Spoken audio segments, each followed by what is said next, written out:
जाजपुर जिला व्यासनगर सहर में गणेश बजार निकटस्थ रिट इंटरनेशनल स्कूल वार्षिक उत्सव महा आडंबर सहकारे पालन हो उत्सव में मुख्य अतिथि भाव कलिंगनगर अतिरिक्त जिलापाल श्रीजुक्त नवकृष्ण जेना मुख्य वक्ता भाव जनाशुना वरिष्ठ लेखक विशिष्ट शिक्षाविद तथा भाषाविद प्रोफेसर मनोरंजन महांती एवं विशिष्ट अतिथि भाव शिक्षाविद डॉक्टर सुधीर चंद्र जेना जोग देते। रिट परिवार निर्देशक इंजीनियर जन्मेजय राउत अध्यक्षतार अनुष्ठित यह सभारे समस्त अतिथिवृंद प्रभु जगन्नाथ निकट में प्रदीप प्रज्वलन करते। स्कूल अध्यक्ष इंजीनियर दिगंत कुमार राउत वार्षिक बरणी पाठ करते। स्कूल निर्देशक छात्र छात्री माने किभली भविष्य में भल मनीष हेबे सेति प्रति ध्यान देवाकू समस्त अनुरोध करते।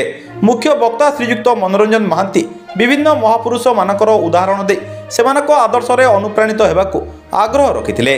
पिलामानकर उज्जवल भविष्य पाई एक सुचिंतित पाठ खसड़ा प्रस्तुत करी आगभर हेबाकू अभिभावक मानकू डॉक्टर सुधीर चंद्र जेना उपदेश देथिले।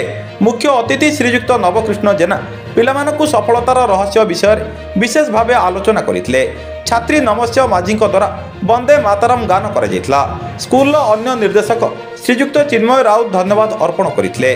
Jajpur Vyasanagar Pradyumna Kumar Boite report Suryast news. मो principal Rit international school Jajpur road branch एटा आमर 14th एनुअल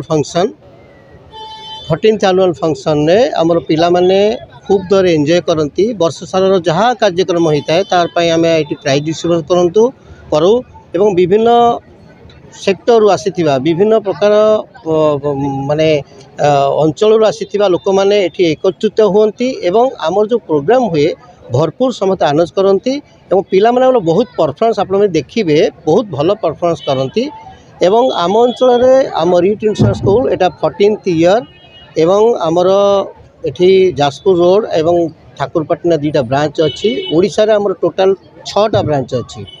तो सबू ब्रांच अलग अलग जगह करा जाए एनुअल फंक्शन करा जाए। ऑलमोस्ट ये फेब्रुआरी मसरे आमर we celebrate our annual fest. रिट स्कूल आज वार्षिक उत्सव योगदान कली भारी सुंदर परिवेश होती। पिला माने तांकर स्कूल वार्षिक उत्सव विभिन्न कार्यक्रम करने सुंदर भाव में प्रस्तुत होती।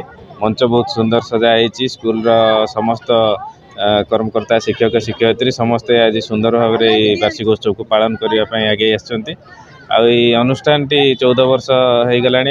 अंचल शिक्षादान क्षेत्र में गोटे उल्लेखनीय प्रदर्शन रही स्कूल। आशा करी आगामी दिन में अंचल बहु मेधावी छात्र छात्री यही स्कूल बाहर स्कूल ना रखे।